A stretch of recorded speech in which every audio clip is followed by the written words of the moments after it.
السلام عليكم ورحمة الله وبركاته. عاملين ايه يا حبايبي؟ وحشتوني جدا جدا. يا رب ما تحرمش من وجودكم ابدا في قناتي. يا رب ما تحرمش من وجودكم ابدا ولا من مشاهداتكم الجميلة. انا غبت عليكم انا عارفة، بس والله العظيم انا كان ناقصني حاجة كبيرة واتسحلت في كذا حاجة. طبعا انا متعودة ان انا انزلكم فيديوهات على طول، بس معلش انا اسفة. طبعا اول حاجة نصلي على النبي عليه افضل الصلاة والسلام. شكرا لكل الناس اللي بتشجعني وبتحفزني وبتقول لي كلمة كويسة طيبة زيها. ما تحرمش منكم ولا من وجودكم ابدا، ولا من كلامكم المحفز الجميل. طبعا لو اول مرة تشوفوا قناتي ممكن تشترك في القناة وتفعل الجرس وتحط لايك وتحطي كومنت كده جميل زيك. واي حد داخل القناة جديد يعرفني وانا يعني ارحب بيه في القناة. طبعا النهاردة يا جماعة الواحد الحتة كانت حر يعني الجو اليومين دول بقى حاجة لا تطاق بجد. فزهقنا بقى من الطبيخ ومن الاكل كله، فقلنا نعمل كريبات. انا قبل كده عامله معاكم كريبات بوصفتها بالستريبس. فانا اقتصرت يعني وكنت وعملت الستريبس والعيش وصورت على طول. ف انا كده كده منزلاها قبل كده والطريقه كويس. فقلت ايه اقتصر. طبعا والله بنجيب الكريب ب100 جنيه، يعني مفيش فيه حاجه، يعني بيبقى متطبق كده. ليه؟ طب ما انت ممكن تجيبي ربع كيلو بانيه وتعملي العيش وتجيبي كيس جبنه موتزاريلا وزيتون متقطع وتظبطي نفسك وتاكلي وانت وعيالك يعني ما شاء الله ما شاء الله والله. وتظبطي الدنيا بجد والله العظيم. يعني شغاله دماغك كده، يعني الواحد بيعمل اي حاجه. اكله كويسه وكده، اهم حاجه ان هي يعني تبقي تشغلي دماغك. يعني اهم حاجه الرضا، والله العظيم اهم حاجه الرضا في الحياه. الحمد لله الحمد لله. بصوا يا جماعه والله العظيم الواحد كان عامل السندوتش، يعني ما كناش قادرين. الواحد كل السندوتش خلاص اتقفل، اللي هو الكريب خلاص اتقفل. ما شاء الله ما شاء الله كان مليان. وكان على الاقل انت ضمناه وعارفه كل حاجه فيه، وانت اللي عامله كل حاجه فيه. اللي بيبقى بره بيبقى اللي هي الحاجات اللي كوكي، والحاجات دي يا ريتها كوكي كمان، تبقى حاجات مقرفه وطبعا مش نظيف. طب ليه؟ طب ما تعمليه بنظافه وجوده انت اللي عارفاها. كلنا وشبعنا وعمل لنا ما شاء الله 4 ترغيفة، ما شاء الله ما شاء الله اللهم بارك. زي ما انتم شايفين رغيف الكريب حجمه عامل ازاي. انا كنت حاطه السكينه علشان خاطر من كتر الحشوه اللي فيه ممكن يتفتح، فبحط السكينه بس على مقلبه يتحمر على الوش التاني وخلاص على كده.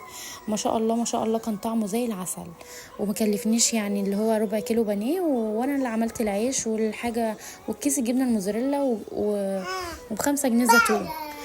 خرجت بقى علشان خاطر اجيب طلبات. كنت المحل ده فيه ساعات عجبتني وكنت بسأل على اسعارها. تقريبا 180 190، اغلى حاجة 200. ساعات جميلة وفخمة جدا، يعني اللي عايز يجيب هدايا او كده. الساعة دي كانت عجباني قوي. ممكن ابقى اجيبها. فهي كانت عجباني فسألت عليها، قالت لي ب170، حلوة قوي قوي سعرها.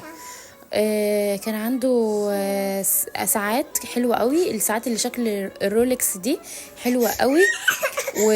وحاجات يعني مش مضروبة، يعني حاجات حلوة تعيش. يعني انا عارفة المحل ده وببقى اجيب منه حلو قوي. خرجت بقى ايه علشان اجيب لانش بوكس لبنتي، علشان بكره بقى يا جماعه اول يوم بنتي هتروح الحضانه. بجد بجد يوم حلو قوي. يعني انا مستنيه اليوم ده. فرحني بجد، هيفرحني اليوم ده. اول يوم كده بشوف بنتي هتكبر قدام عيني وهتدخل حضانه، اول مرحله تعليميه يعني في حياتها وكده. كنت بسأل على الترامس ديت. واسعارها برضو ما بين 170 180 200 كده يعني. دي بتايمر كده عشان تقيس درجة حرارة المشروب اللي فيها، يعني هي للسخن وللبارد عادي. فانا ما عجبنيش عنده اللانش بوكس فروحت اشوف في مكان تاني.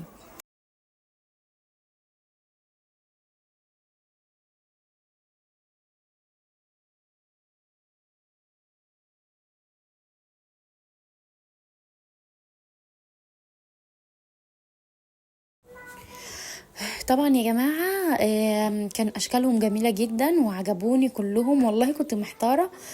فانا هجيب يعني واحد، ناويه ان انا اجيب واحد، بس مش دلوقتي يعني. طبعا عندهم الكوبايات اهي الترند بقى. دي كانت ب160. الصراحه كنت مستغلياها، يعني حاساها خفيفه خالص كده ب160. ليه؟ المشكله ان هي ترند، عشان حاجه موضه يبقى الكل بقى لازم يجيبها وكده. انا عادي، ما بتفرقش معايا، عادي يعني. انا عن نفسي كده يعني عادي، ممكن اشرب في اي حاجه يعني. بس في ناس بتفرق معاها الحاجات اللي هي الترند دي، لازم تجيبها وكده. طب وليه الاسعار دي؟ حته كوبايه ازاز ب200 وب100 وحاجه وب120، ليه ديت؟ انا مش فاهمه يعني، والله يعني حرام بجد. عامة الأسعار عادت لا تطاق في أي مكان. ده اللانش بوكس اللي كان موجود، كان ب35، سعره كان غالي. أنا جبت زيه ب25 من محل تاني هوريهولكوا دلوقتي. بس أنا عرفت إن المحل ده سعره غالي فمشيت. هو اللي فرق فيه إن هو فيه شوكة ومعلقة بس. طب ما أنا ممكن أجيب شوكة ومعلقة عادي بلاستيك عندي، يعني إيه المشكلة وأحطه؟ طرائع كده وحاجات، يعني الواحد ممكن يشغل دماغه فيها ان هو يشوف لها بديل. رحنا بقى السوبر ماركت، كنت بجيب شوية طلبات كده للبيت، وقلت اصور لكم. جبت حاجات بقى علشان خاطر بكرة الحضانة وكده، وحاجات لينا.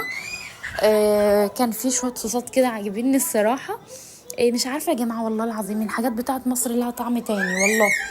مش عارفة الصراحة، عشان احنا متربيين مثلا عليها.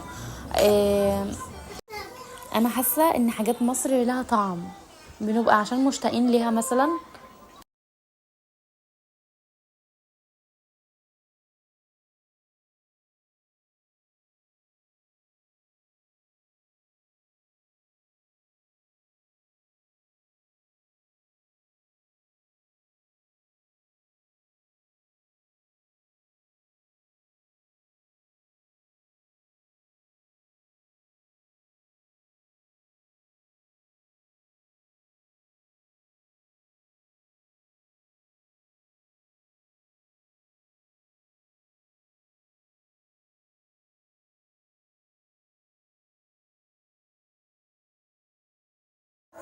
ده بقى اللانش بوكس اللي انا جبته اهوت، البينك دوت ب25.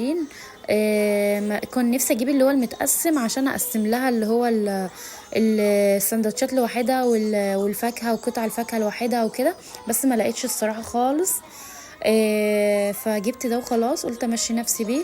هي فتره وخلاص، وعلى ما ابقى اسافر تاني او اجيب من السعوديه. يعني كان في حاجات كتيره حلوه، وانا اللي الصراحه ما جبتش، بس مش عارفه ما جبتش ليه، مش عارفه. كانت عجباني قوي البطوطه ديت، بتنضف كده البوتاجاز والحاجات، حلوه شكلها حلو. فقلت اخد لكم جوله كده في المحل برضو. كان في حاجات حلوه قوي برضو. الطواجن ديت اللي هي الحاجات اللي بتاعت الميكرويف والحاجات دي ب50، بتدخل الميكرويف بس بتدخلش الفرن يعني. او ممكن مثلا تقدمي فيها اكل او حاجه، شكلها برضو ايه كيوت وشيك كده.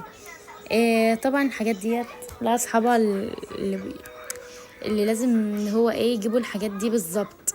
انا عادي ما بتفرقش معايا يعني، لو لقيت حاجه كويسه ممكن اجيبها يعني عادي. طقم التوابل ده كان عاجبني، شكله شيك وحلو قوي، بس الصراحه مش عارفه سعره كام يا جماعه. والله العظيم الاسعار ضربت بجد والله. ايه ده؟ ايه ده يا جماعه؟ والله الله يكون في عوننا، والله الله يكون في عون المصريين. ايه الاسعار دي؟ يا رب ارخي قوت المسلمين، يا رب ارخي قوت المسلمين يا رب، وانصر اهلنا في غزه يا رب. خدت لكم بقى ايه جوله معايا كده.